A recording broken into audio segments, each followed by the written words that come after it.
Dédé àsìkò yìí o, gbogbo ẹ̀yin ẹ̀gbọ́n wa, Alujo FM náà ni. A kú dédé àsìkò yìí, mo kí wa lọ́pọ̀lọpọ̀.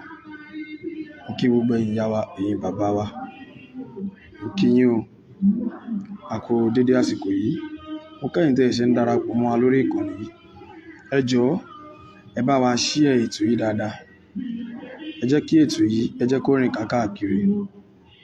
Torí pé àkọ́kọ́, gẹ́gẹ́ bí iṣẹ́ sọ̀rọ̀sọ̀rọ̀ tí àwa jẹ́ press, and then tó dẹ̀ jẹ́ wípé nǹkan tó bá ń ṣẹlẹ̀ lórí social media, tẹ́ bá ti gbé wá sórí social media, káwa tó dá sí, àwa máa ṣèwádìí, a máa wo ọ̀rọ̀ yẹn dáadáa, a máa wo bó ṣe lọ sọ́tùn, bó ṣe lọ sósì, a máa wá dá sí. Mo kí gbogbo ẹ̀yin ìyá wa tí ẹ ń darapọ̀ mọ́ wa lórí ìkànnì. Ọ̀rọ̀ Naomi tí gbogbo èèyàn mọ̀ àti AlfaSuna. Àkọ́kọ́, Naomi kò ń ṣe ọ̀tá mi, kò dẹ̀ ń ṣe ọ̀rẹ́ mi, mi ò mọ̀ rí. AlfaSuna kò ń ṣe ọ̀rẹ́ mi, kò dẹ̀ ń ṣe ọ̀tá mi, mi ò mọ̀ wọn méjèèjì rí. Gẹ́gẹ́ bí ìlànà òfin, wọ́n ní tí èèyàn bá fẹ́ treat ọ̀rọ̀, kí èèyàn má wà bias under woman rights.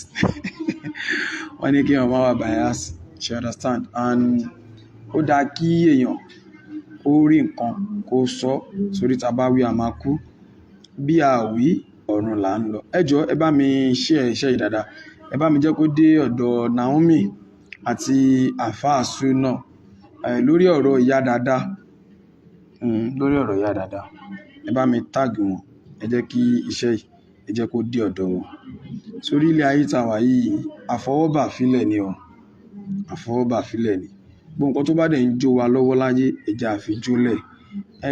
Mo nígbà, mo náwo, èmi lọ́hun èèyàn mọ̀, èmi ni mo mọ̀rọ̀ sọ jù, èmi ni mo lówó, èmi mo ga, èmi mo mọ̀yàn, èmi mo ṣe gbá. Ilé ayé ló mọ̀ o. Ọjọ́ téèyàn ò bá sínú ayé mọ́, nǹkan tí wọ́n rò pé ó lè ṣe yẹn, a máa rí ẹlòmíì tó máa ṣe jù ẹ lọ. Ẹ jẹ́ ká bẹ̀rẹ̀ ọ̀rọ̀ yẹn gẹ́gẹ́ bó ṣe bẹ̀rẹ̀. Gẹ́gẹ́ bí nǹkan tí a rí lórí social media àti nǹkan tí a gbọ́, tí ọ̀rọ̀ yẹn dẹ̀ ti ń lọ láti bí ọjọ́ mélòó kan sẹ́yìn. A rí AlfaSuna níbi tó ti show video clip kan nípa ìyá dàda pé arábìnrin yìí ó dà pé nǹkan ń ṣe o. Ẹ mọ̀, gẹ́gẹ́ bí gbogbo àṣemọ̀ láyé, tọ́nù ọ̀rọ̀ wa kò lè dọ́gba, ìṣíwọ́sọ̀ ọ̀rọ̀ wa kò lè dọ́gba. Bá ṣe máa ń do case ọ̀tọ̀ọ̀tọ̀ ni, nobody perfect. Kò sí bá ṣe fẹ́ rìn tí wọ́n máa ní pé orí ò ní mì, orí máa mì, ká má rìn gan orí mì. Gẹ́gẹ́ bí nǹkan tá rí, AlfaSuna ó ṣe best ẹ̀ lórí ọ̀rọ̀ yìí, ó post ìkíní yẹn. Ní àbá lọ ní kúkúrú, ó ní kán help ìyá dáadáa, ó fi àkáǹtì síta. Àwọn èèyàn ló ní kó fi àkáǹtì síta o, torí ó ń ṣe show èèyàn wá ní AlfaSuna ẹ pin account number yẹn. Bí gẹ́gẹ́ bá náà ṣe máa ń ṣe program tó máa ní Alujo ẹ pin account, ẹ pin account. Mo dẹ̀ fi lè dúpẹ́ lọ́wọ́ brother wa tó ní ká pin ní account ní ìsìnà àná ní àbíjẹta tá à ń ṣe program. A ti rí owó tí ẹ fún wa, àràfà náà mọ́kànnà alẹ́ òkè lẹ́ máa lọ lágbára Ọlọ́run ọba. Gẹ́gẹ́ bí ọ̀rọ̀ tí mò ń sọ, AlfaSuna pin account, àwọn èèyàn bẹ̀rẹ̀ sí ń fi owó sí kíní. Àkọ́kọ́ ẹ jẹ́ ká máa ní sùúrù fúnra wa lórí social media. Whether you are a woman right, you are not woman right, ìwọ nìkan kọ́ ló ga nínú ayé o. Ìyẹn sister Naomi ni mò ń bá wí, àbí Naomi, because mo lè pè ní sister, mo lè pè ní Naomi. Bóun náà ṣe jẹ́ ìyálé kan, làá náà jẹ́ bàbá lé kan. Adẹjọ́ wà lórí social media ẹni oníkálukú dẹ̀ mọṣẹ́ ṣe jura wọn lọ. Adẹ mọ right, tó bá lóò mọ̀yàn, ẹni tí wọ́n mọ̀ ló mọ̀, ó mọ ẹni tẹ́lòmíì mọ̀. Ṣé wá rẹ̀ ẹni tí ó mọ̀yàn rárá, nígbà míì òun gan lọ́lọ́run máa ń gbèjà jù. AlfaSuna ló gbé kéèsì, ó ṣe bó ṣe lè mọ̀ ni, bó ṣe lè mọṣẹ́ yẹn ṣe ló ṣe lè ṣe. Tẹ́ bá wá ní anything, tẹ́ bá fẹ́ correct ẹ, you don't need to come on social media láti wá bígbà téèyàn bá ń ẹ̀tanú nǹkan. Kò ń ṣe bóyá kó ṣe sọ̀rọ̀ dáadáa nìyẹn, kò ń ṣe bí ìwọ náà handle kéèsì tiẹ̀. Kéèsì ọmọ tó ń kọrin ẹ̀mí lọ́jọ́ kìíní àná tó dá sí, lot of mistake ìwọ náà ṣe lórí ẹ̀ náà. Nobody about mistake. I can tell you that you do lot of mistake on that case, because nígbà tí wọ́n gbẹ́jọ́ wá fún ẹ, o ò tí ì rí Alhaji Semi White now tó fi sáré bẹ́ síta. You need to do your investigation well before you can move to any something. Ẹni yẹn wá sọ fún mi pé òun ò sílẹ̀ àbí òun gbọ́rọ̀ ẹ̀, o ní láti sáré wá gbọ́ rẹ̀ wá sórí social media. Tó bá dẹ̀ máa gbé wá sórí social media, ó ní bó ṣe máa ṣe.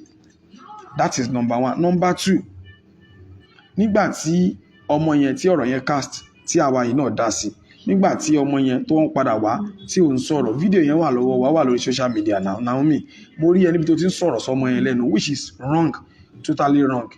Tí ẹ̀gbọ́n kan náà ń sọ̀rọ̀ lábẹ́lẹ̀ tẹ́ ń sọ̀rọ̀ sọmọ yẹn lára pé Naomi kan ló ṣe kíní, kò ń sọ̀rọ̀ sọmọ yẹn lẹ́nu, which is totally wrong. Tó bá pé ilé ẹjọ́ gan ni ó jẹ̀bi, because wọ́n ń sọ̀rọ̀ síyàn lẹ́nu, wàá jẹ́ kẹ́nìyàn sọ tẹnu ẹ̀. And then tó bá fẹ́ ṣiṣẹ́ woman right, tó sọ pé woman right ni, you need to calm down. Téèyàn bá jẹ́ sọ̀rọ̀ wàá calm down. Ìwọ náà máa wò tó bọ́lọ́ báyé kó lọ máa gbọ́ voice ẹ̀ tó bá ń ṣe tó, mi ò bá ẹjà. Mo ń try láti correct ẹ ni, mo ń try láti sọ wọn nǹkan tó right fún ẹ. Mi ò bá ẹjà, mi ò mọ AlfaSuna, I don't know him ìdẹ̀bù, sí nǹkan tó kọ́ mi pẹ̀lú ẹ̀. Mo ń sọ, èmi máa ń sọ bọ́rọ̀ bá ṣe rí ni. Èmi náà wà ní lane mi, àwọn tó mọ̀ mí ló mọ̀ mí, everybody ní fans tiẹ̀. Tó bá ń sọ̀rọ̀, wọ́n náà rí wàá kàn máa da àwọn ọ̀rọ̀ yẹn lẹ̀ gbégbégbé. Is not right for a woman right. You need láti calm. Tó bá tẹ̀ bá wò pé nǹkan tí AlfaSuna ṣe, nǹkan yẹn ò right, àbí nǹkan tó ṣe ó kù díẹ̀ káàtó, ó ní bó ṣe máa gbé ọ̀rọ̀ yẹn. Ó ní láti wá sórí social media kó wá máa condemn iṣẹ́ téèyàn kan ṣe. Ìwọ Naomi, ìwọ náà máa ń ṣiṣẹ́ tiẹ̀, nobody condemn you. Àwọn èèyàn máa ń try láti perfect, àwọn èèyàn máa ń try láti correct ẹni.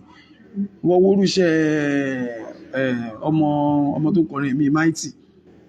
Ọ̀rọ̀ Mighty pẹ̀lú ọ̀rọ̀ ẹ̀gbọ́n wa yìí tó dá sí gbà yẹn. Táwa bá fẹ́ take ọ̀rọ̀ yẹn legally, àwa náà máa take legally. Àwa náà mọ̀ wọ̀n èèyàn táwa náà lè mọ̀. Táwa náà máa sọ pé case tó dá sí yẹn gbàgbé. Àwa náà mọ̀ wọn táwa náà mọ̀ tá lè pè case tó dá sí yẹn ó ti borúkọ ẹ̀gbọ́n yẹn jẹ́. Gbogbo wa táwa lórí social media yìí, gbogbo ala níbi tá ti máa ń ṣe mistake, àwọn èèyàn máa ń gbójú fún wa ni. Ọ̀rọ̀ Alhaji Semi wa tèmi ti mọ̀ Alhaji Semi nígbà táwọn ará kékeré, àwa ti kọrin rí àmọ̀ wọn dáadáa. Ó tá méjì ẹ̀gbọ́n yẹn, ó tá méjì ó borúkọ wọn jẹ́. Which is kò yẹ kó rí bẹ́ẹ̀ náà. Àmọ́ everybody gbọ́ ọmọọ̀rọ̀ yẹn, wọ́n gbàgbé ẹ̀ ni. Nǹkan tèmi ṣe ń dá sọ̀rọ̀ yìí ni pé you have taken this case personally. O ti ń take it personally, o ti ń take it like bẹ́ẹ̀ ni pé you are the god, you are the àbí wọ́n ní president Nigeria, àbí wọ́n ní, are you a governor of Lagos State? Why? It's unfair. It's unfair for you to be just a woman rights ni mí, woman rights activist ni mí, kò yẹ kó ṣiṣẹ́ yẹn bẹ́ẹ̀ yẹn, kò yẹ kó no, it's not. At least o ní right láti dá lẹ́bi.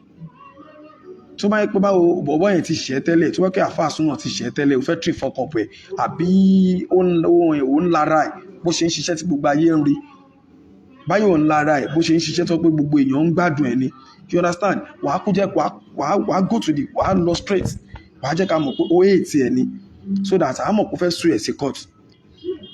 Tó bá gbé lọ sí court, ìwọ kọ́ ló máa dájọ́. Àwọn lọ́ọ̀yà wọ́n máa ṣèwádìí lórí case kí wọ́n tó dájọ́. And then tó bá sọ pé ní woman rights, o ò ní ẹ̀tọ́ láti máa dá ẹjọ́ fẹ́yàn bó ṣe ń dájọ́ yẹn. Ẹni yìí call for a help ni, help ló ṣe fún woman yìí náà. Wọ́n ní nínú voice ẹ tí mo gbọ́ tí AlfaSuna play, because mo ti ń tẹ̀lé ọ̀rọ̀ yìí since more than 3, 4, 5 days mo kàn ń wò yẹn. Nínú case yẹn mo ń gbọ́ tó ní ṣé AlfaSuna mọ̀ nǹkan tó ń ṣe nìyẹn ni, ṣé ayé ni, ṣé ìwọ mọ̀ nǹkan tó ń pèlè ayé ni, ṣé ọ̀rọ̀ ṣé ayé dé station ni.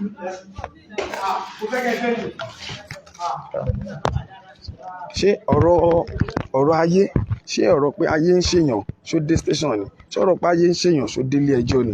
It's not like that. A ní láti máa nira wa lára lórí social media. A ní láti máa bí ìgbà tó pé a bá ń ṣe ìtánàdí ni mo ka ọgbò yẹn sí. It's unfair. Naomi, you need to calm down. Ìwọ náà ń ṣiṣẹ́ tiẹ̀, and everybody náà ń ṣe pé káyé ló mú un kí gbogbo á lè wà òkè.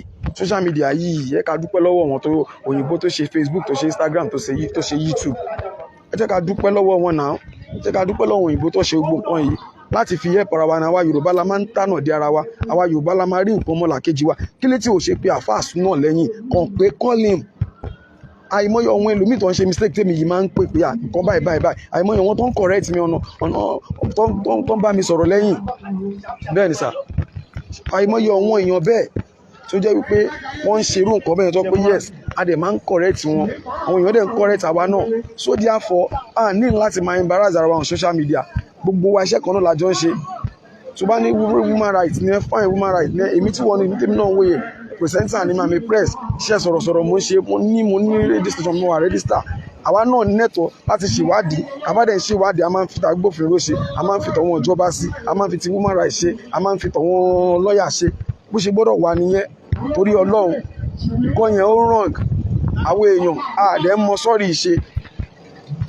Mi ò wá judge, àmọ́ fún pé o wá sí online láti wá máa condemn AlfaSuna is totally wrong. Ẹ jọ̀ọ́ ẹ wá mọ́ Yorùbá, ẹ jẹ́ ká máa support ara wa, Ọlọ́run wà pẹ̀lú wa. Àwọn èmi náà wà lẹ́nu iṣẹ́ tèmi, mo kàn wọ́n pé kíkan sọ̀rọ̀ yẹn within 10 minutes kọ́mọ èèyàn lè ṣàtúnṣe sí mi, torí ẹ̀ mo ṣe wá sí online. Ẹ ṣé gan ni gbogbo ẹ̀yin tẹ̀ ń wò mí.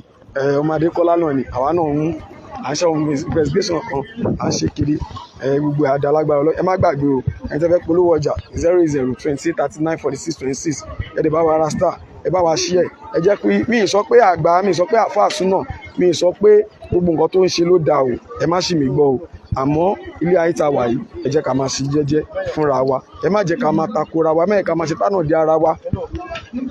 Nobody abo mistake.